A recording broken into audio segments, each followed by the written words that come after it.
Hola, buenos días hermanas. Qué gusto poder estar otra vez juntas, aunque sea a la distancia.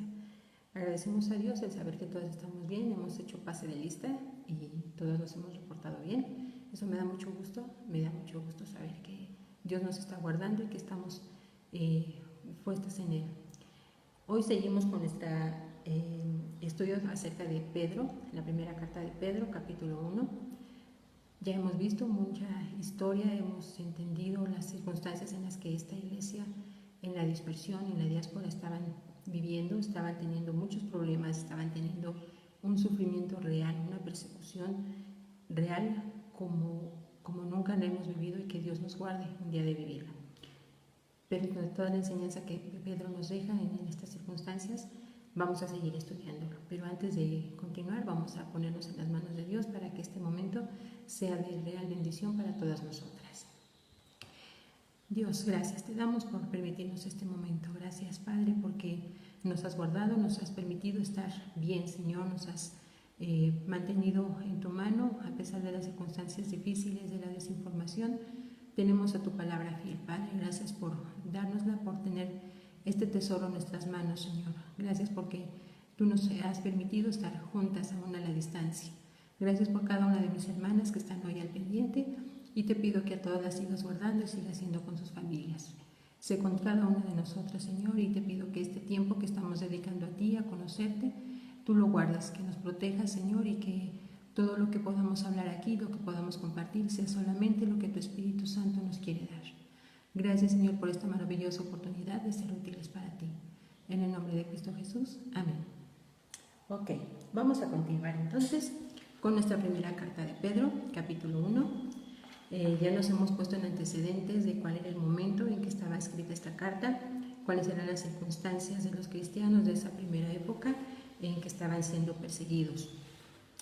El primer capítulo de Pedro vamos a tomar hoy de los versículos 13 hasta el 21 y vamos a ver algo que nos cuesta mucho trabajo como seres humanos, algo que nos cuesta porque somos aún vivos y aún tenemos nuestra naturaleza pecadora, pero Dios nos enseña mucho en este pasaje. Vamos a leer el primero de Pedro, capítulo 1, versículos desde el 13 hasta el 21. Dice así: Por tanto, ceñid los lomos de vuestro entendimiento, sed sobrios y esperad por completo en la gracia que se os traerá cuando Jesucristo sea manifestado.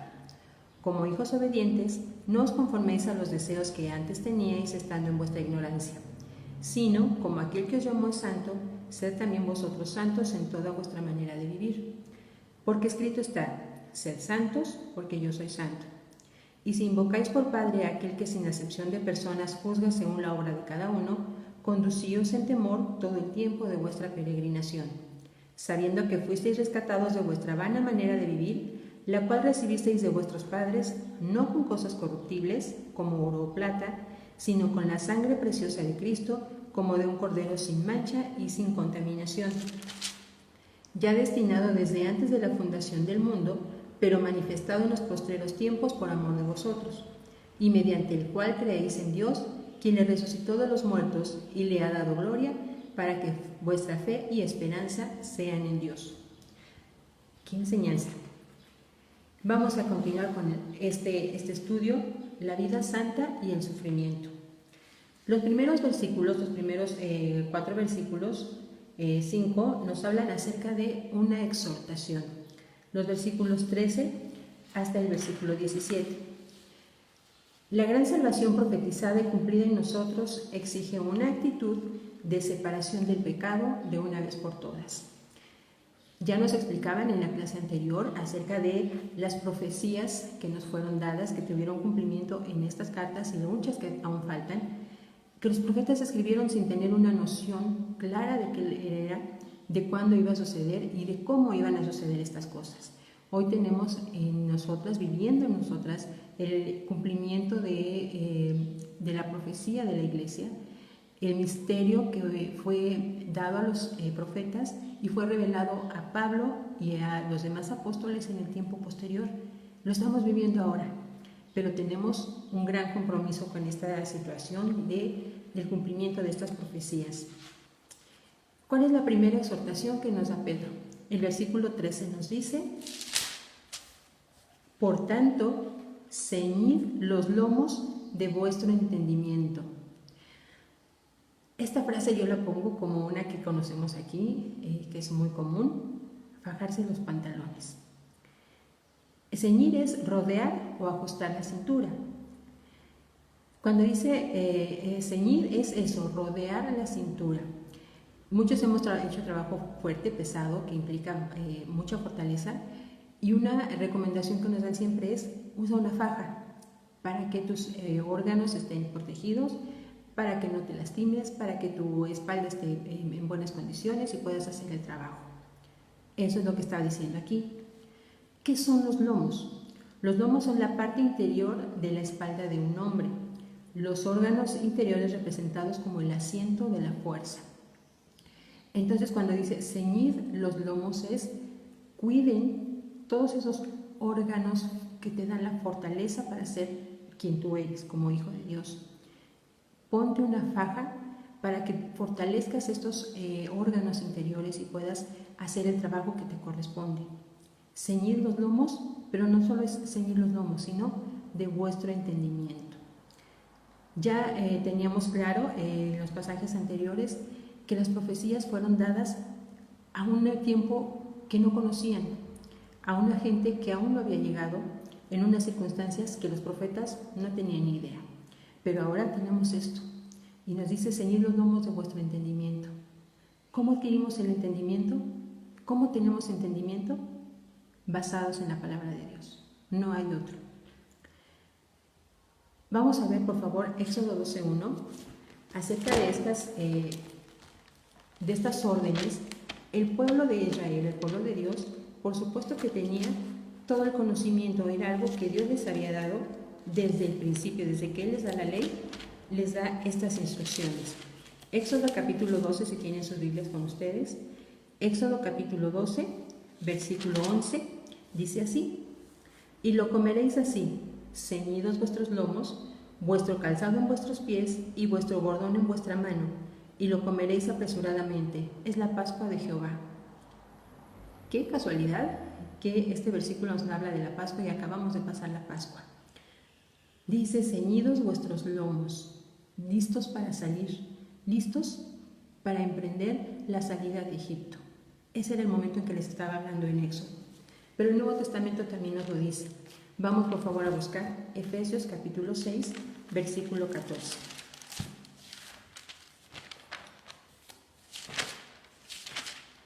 Efesios 6, versículo 14. Estad pues firmes, ceñidos vuestros lomos con la verdad y vestidos con la coraza de justicia. Ceñidos los lomos con la verdad. Este pasaje nos está hablando de la armadura de Dios, es algo que hemos visto, que conocemos. Ceñidos nuestros lomos con la verdad. ¿Y cuál es la verdad? Cristo. Jesús dijo: yo soy la verdad y la vida. La verdad está contenida únicamente en la palabra de Dios. No tenemos la verdad en discursos políticos, en discursos filosóficos, en cualquier otra cosa. La verdad únicamente la tiene Dios y nosotros podemos conocerla a través de Cristo y a través de su palabra. Ceñir nuestros lomos con la palabra de Dios. Esta es la primera exhortación. La siguiente exhortación también está en el versículo 13 y dice que sed sobrios. ¿Les recuerda algo? Hemos estado hablando acerca de Tito, de los requisitos para nosotras como mujeres, y la sobriedad es un punto importante. Es ser moderadas, es estar con los sentidos centrados en lo que tenemos que hacer. Vamos a ver, por favor, Tito 2:8, es algo de lo que hemos visto en semanas anteriores, aunque aquí está hablando específicamente de varones, que dice así: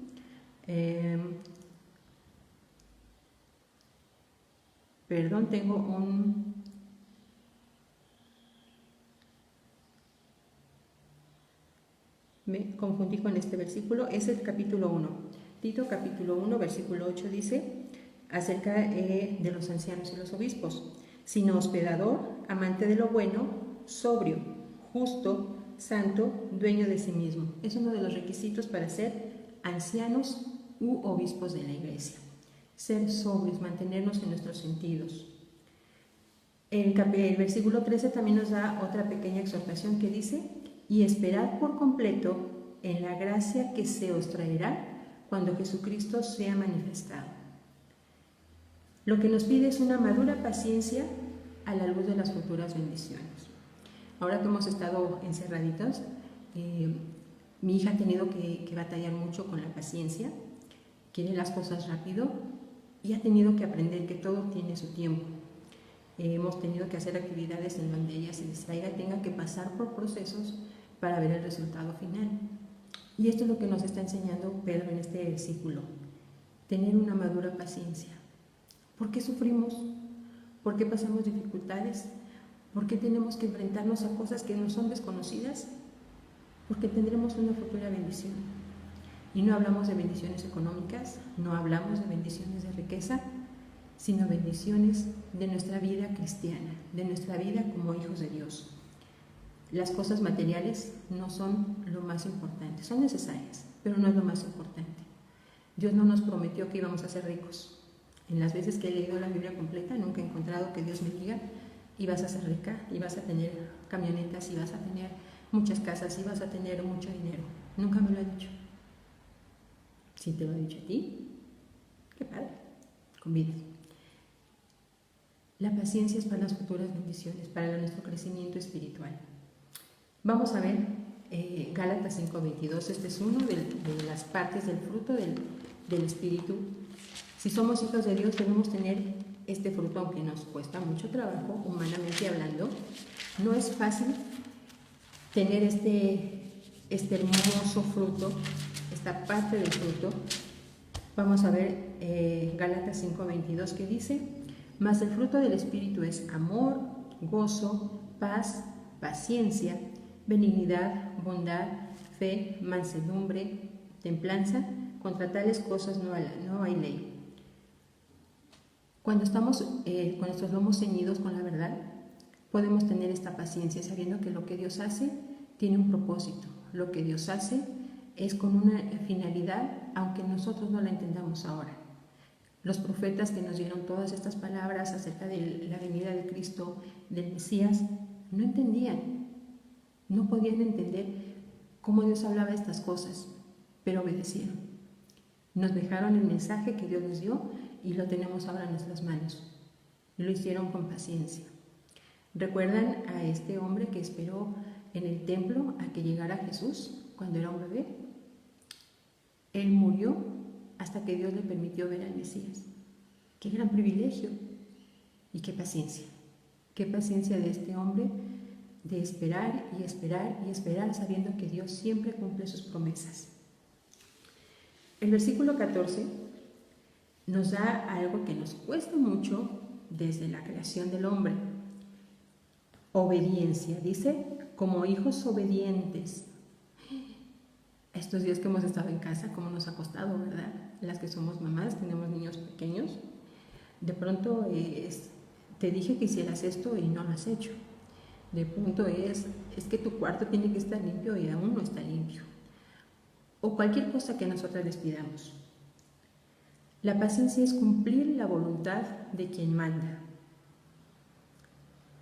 ¿A quién obedecemos? ¿A quién ponemos sobre nosotras para que nos mande? Pedro está pidiendo aquí como hijos obedientes. ¿Y quién es nuestro Padre? Sí, nuestro Padre es Dios. Si Él es nuestro Dios, ¿a quién tenemos que obedecer? A Él. Entonces, dice esta parte: con nuestra actitud vigilante, con una paciencia madura, obedecer. Cuando tenemos este conocimiento no es difícil obedecer, porque sabes a quién lo estás haciendo. ¿Tu hijo le obedece a cualquier persona que llegue y le pide algo? ¿O te obedece a ti? ¿Obedece a papá? ¿Obedece a su maestro o a su maestra? Es a quien conocemos. La obediencia es a quien conocemos, a quien sabemos que tiene autoridad sobre nosotros. Así que nuestra obediencia es a Dios. cumplir la voluntad de quien manda. Vamos por favor a Romanos, capítulo 5, versículo 19.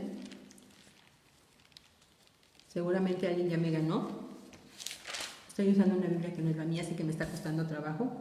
Romanos 5, 19. Dice: hablo como humano por vuestra humana debilidad, que así como para iniquidad presentasteis vuestros miembros para servir a la inmundicia y a la iniquidad, así ahora para santificación presentad vuestros miembros para servir a la justicia. Mucho ya obedecimos al mundo cuando estuvimos en él. Obedecimos a los preceptos, a las enseñanzas, a las emociones, pero ahora sabemos a quién servimos, a la justicia. ¿A quién debemos obedecer? A Dios, que Él es la justicia. Romanos 6:16 dice así: ¿no sabéis que si os sometéis a alguien como esclavo para obedecerle, sois esclavos de aquel a quien obedecéis, sea del pecado para muerte o sea de la obediencia para justicia? Pedro nos está diciendo: sean como hijos obedientes. ¿Y a quién obedecemos? Debemos obedecer a la justicia. Ese es nuestro trabajo. También nos pide en el versículo 14 un cambio de actitud con respecto a las pasiones de antaño. Dice el versículo 14: no os conforméis a los deseos que antes teníais estando en vuestra ignorancia. Qué difícil es hacer algo cuando no te han dicho cómo, cuando no tienes las instrucciones, cuando obedeces a tu instinto, a veces sentido común y a veces ni al sentido común, lo haces como puedes. Nosotros tenemos las instrucciones precisas. Cambio de actitud con respecto a las pasiones de antaño.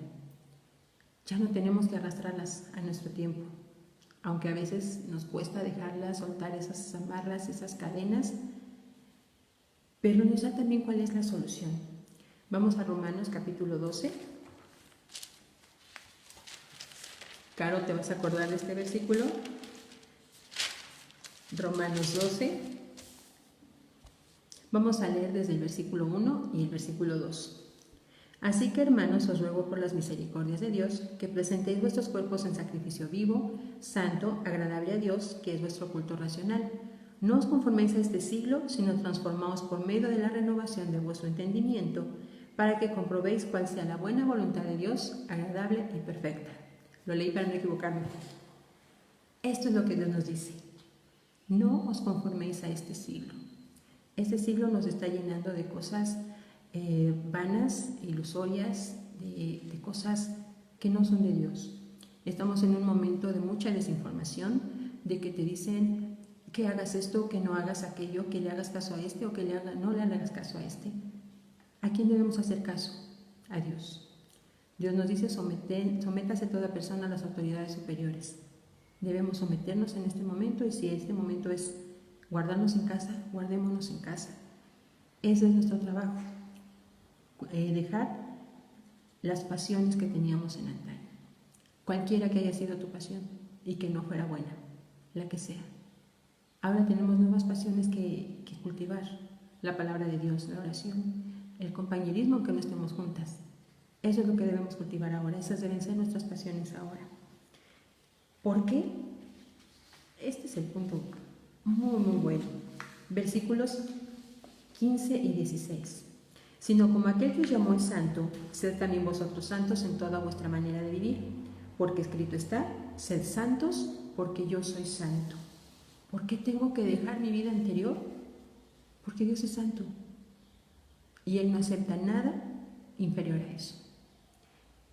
Él no permite junto a Él nada sucio, turbio, nada que lo contradiga. Y esa debe ser nuestra meta. Debemos comportarnos como Él es. No lo logramos porque somos humanas, porque tenemos aún la naturaleza pecaminosa, pero tenemos la oportunidad de santificarnos cada día y de cada día parecernos un poco más a Él. ¿Cuesta trabajo? Sí.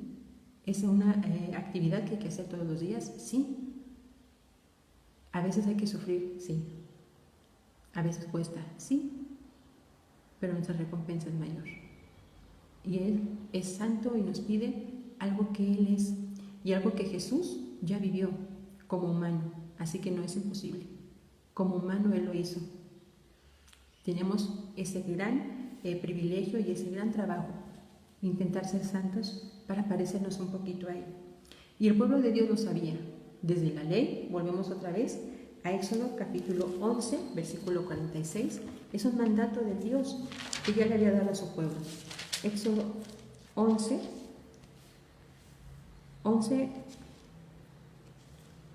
perdón, tengo equivocada esta cita también. Éxodo 20, 26. Éxodo capítulo 20, versículo 26.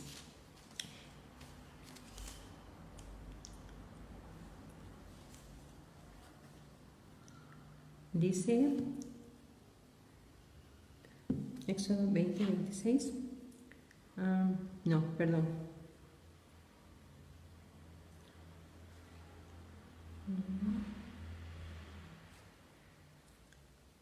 Ok, vamos a dejar este versículo, vamos a verlo en Hechos, capítulo 3. Hechos, capítulo 3, versículo 14.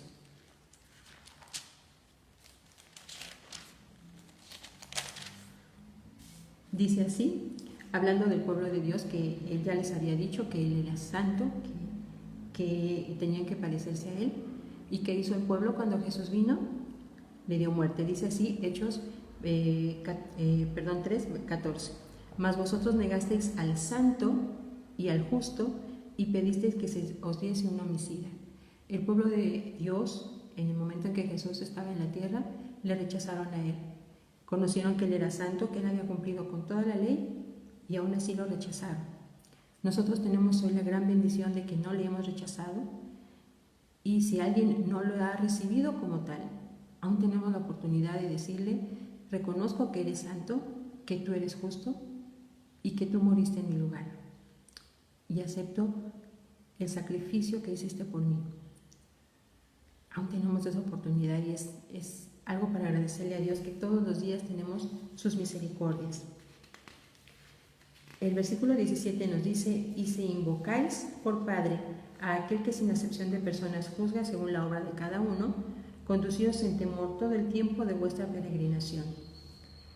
La primera parte de este versículo dice: y si invocáis por Padre a aquel que sin acepción de personas juzga según la obra de cada uno.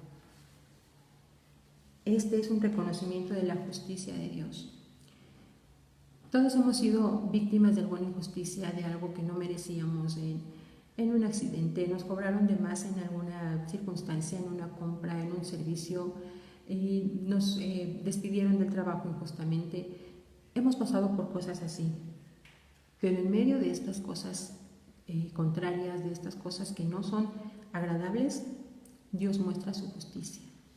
Él está con nosotros todo el tiempo y Él juzgará. No nos toca a nosotros. Si algo está bien o está mal, es Dios quien nos juzgará. A nosotros nos toca obedecer y cumplir nuestra parte únicamente. Pero ¿cuál es la razón para tener una vida santa? La segunda parte del versículo 17 dice: conducíos en temor todo el tiempo de vuestra peregrinación. Nuestra gran redención.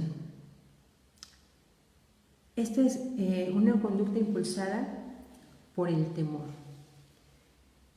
El temor que es infundido por Dios retrae del pecado.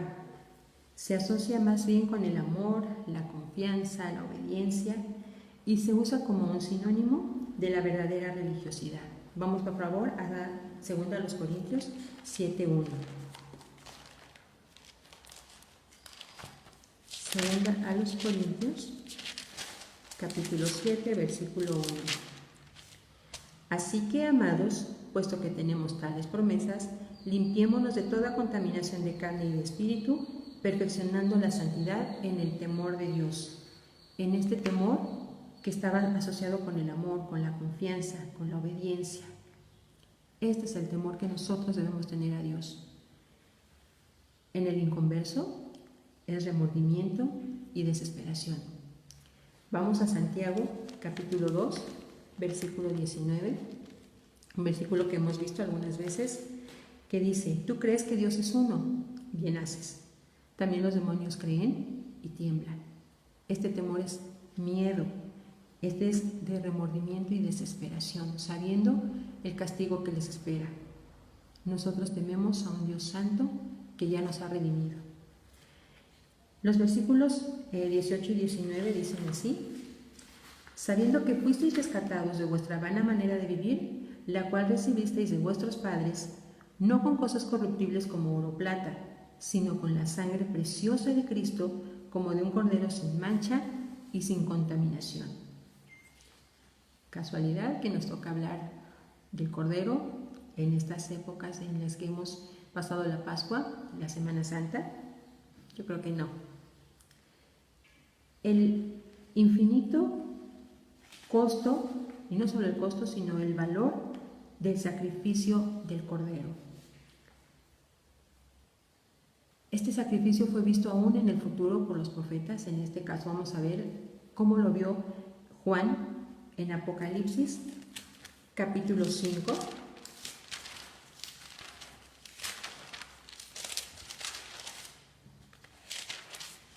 Apocalipsis capítulo 5, versículos 9 y 10. Dice así: y cantaban un nuevo cántico diciendo: digno eres de tomar el libro y de abrir los sellos, porque tú fuiste inmolado y con tu sangre nos has redimido para Dios de todo linaje y lengua y pueblo y nación, y nos has hecho para nuestro Dios reyes y sacerdotes, y reinaremos sobre la tierra.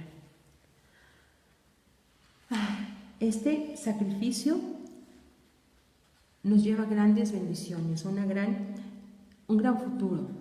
Nos ha hecho reyes y sacerdotes. ¿Y por qué esperar hasta estar con Él para comportarnos así? Tenemos hoy el gran privilegio de comportarnos como reyes y sacerdotes de Él. No significa que seamos creditas, dicen en la escuela de mi hija, sino que tengamos ese valor, que retomemos ese valor que tenemos delante de Dios. Envió a su Hijo a morir por ti y a morir por mí, para hacernos reyes y sacerdotes. Y como sacerdotes tenemos una gran responsabilidad: compartir de Él. Lo que nosotros ya hemos recibido, compartirlo con alguien más. Su eficacia para redimir al creyente de una religión vacía y legalista del mero pietismo humano. Cuando me encontré esta palabra dije: ¿qué es eso? Me puse a investigar. Y el pietismo es una corriente religiosa que se dio más o menos en los tiempos de Lutero, y se refiere a esto: es opuesto a la justificación por la fe. Propone una religión del corazón, un sentimiento más sincero y emocional. Su lema era: ningún credo, sino solo Cristo. Esta corriente lo que hace es impulsar más a los sentimientos, a las buenas obras, esas cosas que hemos visto. Es que yo siento la presencia de Dios, yo siento que mover más las emociones, y cuando movemos las emociones es un movimiento que no llega profundo hasta el espíritu. Tenemos que entender el valor redentor del sacrificio de Cristo. No fue solo para sentirnos bien, no fue solo para tener buenas obras y para apoyar a los demás, para ayudar. Esa es una parte de nuestra obligación después de que hemos entendido el sacrificio de Cristo. Vamos a ver, por favor, Gálatas capítulo 3, versículo 13. Gálatas capítulo 3, versículo 13. Dice así: Cristo nos redimió de la maldición de la ley, hecho por nosotros maldición, porque está escrito: maldito todo el que es colgado en un madero. Él se hizo maldito por ti y por mí. Es una palabra muy fuerte, a mí no me gusta mucho usarla, pero eso se hizo Cristo por ti y se hizo por mí. Por cada pecado que yo he cometido, Él fue hecho maldito. Qué feo que te llamen así. Y Él lo vivió, lo sufrió por ti y por mí. Por nosotros fue hecho maldito, pero para darnos una redención y un gran regalo. Él derramó su sangre completa por cada uno de nosotros. El versículo 19 dice: sino con la sangre preciosa de Cristo, como de un cordero sin mancha y sin contaminación. Su sangre preciosa, sangre infinitamente valiosa e inestimablemente costosa, en el sentido de que era sin mancha en su propio carácter y sin contaminación del contacto de los hombres, por lo cual pudo obrar la redención. Yo puedo sacrificarme por alguna de ustedes en alguna circunstancia, pero cualquier sacrificio que yo pudiera hacer o alguna de ustedes pudiera hacer por alguien más no cambia la situación espiritual delante de Dios de las personas. El sacrificio de Cristo cambia nuestra eternidad. Cambió mi eternidad, cambió tu eternidad. Y si tú no le conoces aún, puede cambiar también tu eternidad. La redención, el quitarte, arrancarte del castigo que mereces, y lo sufrió Él en tu lugar. Y ahora está esperando que tú, si aún no lo has hecho, le digas sí, acepto ese sacrificio. La obra redentora estaba prevista en el eterno plan y propósito de Dios. Una de las últimas clases que tuvimos en grupos pequeños fue exactamente eso. Desde el principio, desde el pecado de Adán y Eva, Dios ya tenía la solución. ¿Recuerdan el primer sacrificio? Vamos a ver Génesis capítulo 3, versículo 15. Génesis capítulo 3, versículo 15. Y pondré enemistad entre ti y la mujer, y entre tu simiente y la simiente suya. Esta te herirá en la cabeza, y tú le herirás en el calcañar. Dios le da esta primera profecía del Señor Jesucristo a Eva. Dice como mujer, no tú personalmente, pero una mujer traerá al que será redentor. Una enemistad entre la simiente de Satanás y la simiente de Dios. Desde ese entonces Dios ya estaba mandando esta orden de que el sacrificio se cumpliría algún día. Pasaron muchos años, sí, pero lo cumplió de manera perfecta, completa. El sacrificio de Dios, al enviar a su Hijo Jesucristo por ti y por mí, fue completo. No necesitamos absolutamente nada más que reconocer ese sacrificio y esa sangre derramada completamente para limpiar nuestros pecados y darnos entrada hasta el Padre. Versículo 21. Y mediante el cual creéis en Dios, quien le resucitó de los muertos y le ha dado gloria, para que vuestra fe y esperanza sean en Dios. Nuestra fe, nuestra esperanza no están basadas en un libro, en una filosofía, en un sentimiento, en nada más que en la palabra perfecta, en el sacrificio completo de nuestro Señor Jesucristo. ¿Cuándo se cumplió este sacrificio? En la resurrección. Todo lo que pasó durante el tiempo que Jesús estuvo, el cuerpo de Jesús estuvo en el sepulcro, fueron muchas cosas que aún no logramos entender por completo. Sin embargo, su cumplimiento, su eterna plenitud fue demostrada en la resurrección. Jesús murió, fue sacrificado, derramó su sangre, fue sepultado, pero al tercer día resucitó. Fue completamente terminada la obra para que nosotros podamos estar aquí hoy y tengamos una poderosa promesa de que estaremos con Él, de que nuestros pecados han sido llevados a lo más profundo del mar. Es la gloria que se imparte a los hombres por la fe en Cristo con total abstracción del mérito humano. No hay nada absolutamente que yo haga que se compare al sacrificio de Cristo. Nada que yo pueda hacer que lo pueda pagar. Nada que yo pueda dar que se compare a lo que Dios hizo, a lo que Dios dio por mí, a su Hijo. Vamos a Efesios capítulo 2, versículos 8 y 9. Efesios capítulo 2, versículos 8 y 9. Es más, me parece que este es un pasaje de la lección 2 de membresía, así que ya no lo tenemos que saber. Efesios capítulo 2, versículos 8 y 9, dice así: porque por gracia sois salvos por medio de la fe, y esto no de vosotros, pues es don de Dios, no por obras para que nadie se gloríe.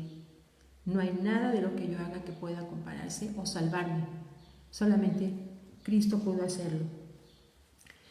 Todos hemos pasado por etapas de sufrimiento físico, moral, emocional, espiritual, pero eso no es razón para olvidarnos de lo que Dios desde el principio de los tiempos ha hecho por nosotros. Tu salvación y mi salvación está escrita desde el libro de Génesis. Y Él, perfecto, sin mancha, sin pecado, pero conociendo cada una de nuestras debilidades, se entregó por ti y por mí. ¿Cómo podríamos pagar tal sacrificio? Tratando cada día de ser como Él, de alejar de nosotros el pecado, de vivir una vida santa, de transformar nuestro entendimiento y nuestro actuar cada día para parecernos un poquito a Él. No es nada fácil la tarea, pero con Él podemos lograrlo. Vamos a orar, hermanas, para terminar este momento. Padre Santo, te agradecemos mucho que la oportunidad que nos das de estar aquí compartiéndote. Gracias, Padre, porque nos recuerdas nuevamente que nada de lo que nosotros hagamos o tengamos se compara con el gran amor que tú derramaste por nosotros, Padre. Gracias por tu Hijo Jesucristo, gracias por su sangre derramada que nos lleva delante de ti. Y Señor, teniéndole respeto y valor a ese hermoso sacrificio, te pedimos que nos ayudes cada día a apartarnos de lo que el mundo nos da, a alejarnos de nuestra manera de vivir anterior y ayúdanos, Padre, de cada día a buscar ser santas en nuestra vida, en el ámbito en el que estemos, para parecernos un poquitito a ti. Ayúdanos, Señor, a mantenernos firmes dentro de esta tempestad que estamos viviendo, basada en aparente calma, Señor, pero nos están bombardeando con muchas cosas que a ti no te agradan. Ayúdanos a aferrarnos a ti, a tu palabra, Padre. Pongo en tus manos el cuidado de cada una de mis hermanas, el cuidado de sus familias, la provisión, Señor, para cada una de ellas. Y gracias, Padre, porque a pesar de las circunstancias, tú estás siempre con nosotros. En el nombre de Cristo Jesús. Amén. Hermanas, nos vemos en la próxima. Dios les bendiga.